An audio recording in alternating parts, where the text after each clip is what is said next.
Welcome to Toffee TV. I am joined by Sarah Halpin. She's back after an absence of leave. I don't know where she's been, but she's back here. Knows? Who knows? I'm here now. She's here now. And we're going to talk about the women's derby at Goodison Park on Sunday, 2 o'clock. Chance for Everton to do the double over Liverpool following that 1-0 victory at Anfield back in November. Sarah, Everton have been much improved over the last 12 months. Obviously, Willie Kerr came in to the club last season and started to get things going. He's obviously very experienced in women's football. Started at Bristol, I think, didn't he? And ended up at United or Arsenal. Man United, he's managed a few WSL teams in Bristol, Man United women as well, where he was assistant to Casey Stoney, and then, of course, made his way to the Blues. So, thankfully for us, he's really turned things around, What's he done? What's been, different? Well, I think last season, we've got so many cracking young players in there, but maybe perhaps we needed to bring in a little bit more of an experienced, some experienced heads in there. And we saw over the summer we brought in a good number of players, including the likes of Kika Van Es, who's a centre half for Holland, won the Euros with them in 2017 and reached the World Cup final with them in France in the summer just past. We brought in Tinny, the goalkeeper there as well, Finnish international, who's been fantastic. A French international, Maeva Clemeron, Molly Pike, Esme Morgan, Lucy Graham, the captain as well, who we signed from Bristol, who did score the winner at Anfield in the Cop End last time around. Go ahead, Lucy. And we saw some fantastic signings coming over January as well. Hayley Rasso, Australia international, fantastic player. Izzy Christensen and Sandy McKeever as well, new goalkeeper, who's been out over in the States. He's come back to Everton. So, yeah, we brought in some cracking players to add to that youth that we already have. And I think the two combined has just made for a really good season for Everton, and the style of football that Willie Kirk and Chris Roberts have implemented as well. Obviously, that takes a little while to get that across to the players and get them playing the way they want. But you can see they're working really hard, and it's coming to fruition. And playing some lovely stuff. We had a bad result on the weekend, just gone. Disappointed with that, but overall, this season's been fantastic, and as you said, we beat Liverpool at Anfield. So the derby at Goodison, if we could do the double, I mean, it would just be fantastic. Been some good goals scored by Everton women this year. I've seen when the club have put goals up and stuff like that. How are we doing in the league? How's it going? Yeah, as I said, the disappointing result, we lost to Brighton away on the weekend, and that was tough because had we won that, the teams around us, Reading and United, had drew, so that would have meant we would have been in fourth place. But we're in fifth place at the moment, and I think, we're dying to claw some of those points back that we dropped on the weekend, and hopefully we'll be able to pick them up against one of the bigger teams later in the season. But no, it's going well. I know the girls and the manager are bitterly disappointed with that one, but if we can get back to winning ways in the derby and then pick up a few more wins, then from where we were last season, right at the bottom of the table. Yeah, so last season, Everton, really, we could have got relegated. Yeovil women ended up going down, and they'd had a poor season, but they'd also had points deducted from them as well, which in the end, I think made it meant we could breathe a sigh of relief. And it wasn't that we weren't playing well per se. I think it was frustrating last season having to do, when you're doing the post-match interviews and stuff, and you want to be positive, and it wasn't that the girls weren't playing well, but we just seem to be losing every week. And I think that the signings that have come in, as well as it being given time for Willie Kirk and Chris Roberts' style of play to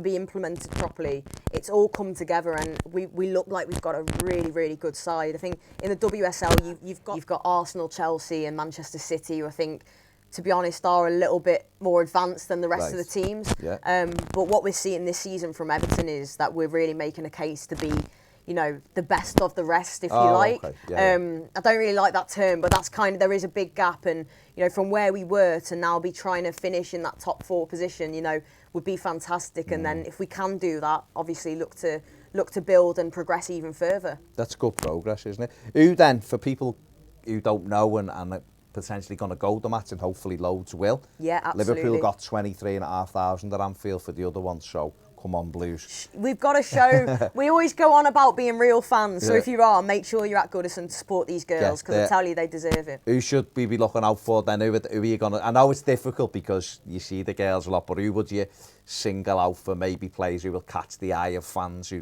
don't know? Oh, I think even Evertonians who mightn't follow the women's team have probably heard the name Chloe Kelly flying around. It's Chloe Kelly on the end there. She's our top scorer of the season. She scored a hat-trick in our last home game against Reading. She scored a couple of absolute worldies in a home game against Bristol earlier in the season. She is a joy to watch, and I think, you know, keep your eye out for her, number 11. No doubt the Reds will be watching her as well.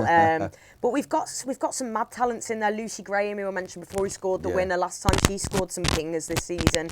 Shani Boychlorka. You've got Hannah Kane on number 16 as well, who hasn't quite got off the mark yet this season, but her performances are there, and I feel like I've got a little feeling she might nick a goal. Yeah, so there's loads, but what's so great about Everton at the moment as well is that you couldn't necessarily pick a best starting 11 because there's that much quality. Good. But in terms of who Blues should be watching out for, Chloe Kelly, no doubt.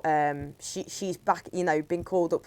She missed out on the last Lionesses squad, but no doubt she's going to be a massive, massive part of England team going forward. We signed Izzy Christiansen as well. Yeah. Whether or not she'll be able to play, I'd love it if she can. If she can, then definitely keep your eye on her as well. But what about our Aussie, who we seen Tim Cahill talking about her? Yes.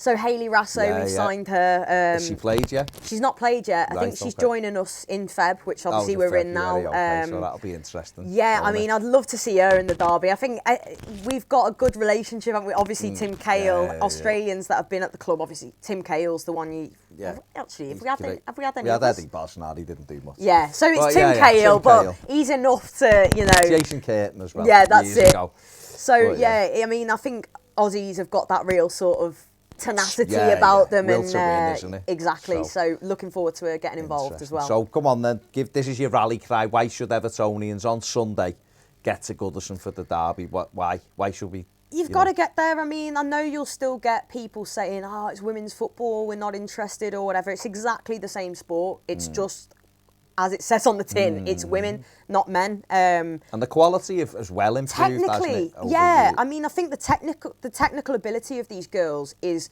superb, and because, you know, women aren't as physically strong, aren't as fast, so you see that the technical play is fantastic. You know, they have to, and it's brilliant. And I think, you know, I know so many of my friends that are home and away Blues that weren't interested in women's footy but have come to watch the girls and love it now, and they bring their kids, and you know, so get down to Goodison. It's, you know, for these girls, we know what Goodison's like when it's rocking. We know what it's like. It's our home. We love that place, and I just want them to get a taste of what it's like. You know, they deserve that. They work so hard, and they're a great group. So, you know, I know they're all dead excited, and I just hope you all show up and back the girls, because, as I said, they're cracking players, cracking girls, and they only Everton team to beat Liverpool this season. So hopefully we'll do it again, and make sure you're there to watch it. Only Everton team to win at Anfield in the last 20 years. Exactly. So listen, it's 2:00 kick-off on Sunday at Goodison Park. Get down there, support the girls. Let's see if we can brawl them to do the double over Liverpool. How nice would that be? Be a tough game, but it'll be a good game. So make sure you get yourself down, take the family and enjoy. Free for season ticket holders as well. Yeah, free for season ticket holders. That's a massive thing. Yeah, and is it official club members as well? So that's a big thing. Just take your season ticket down, you're in. They're good. Who wouldn't want to spend Sunday afternoon at Goodison watching Everton beat Liverpool? Exactly. When you say it like that, Baz, do you know what I mean? You got to be there. Get yourself there. Big thanks to Sarah for coming in, and we'll get her in next week to tell us how it went. Give her a report on the derby. Hopefully it's a derby victory again for Everton. Thanks very much for watching. Make sure you subscribe. You can catch Sarah on the Bird is Blue YouTube channel. Make sure you get over there and check out Sarah. Give her a subscribe. Subscribe to this if you haven't. Give it a video a thumbs up. And if you want more videos, get over and join us on Patreon. Thanks for watching. See you later.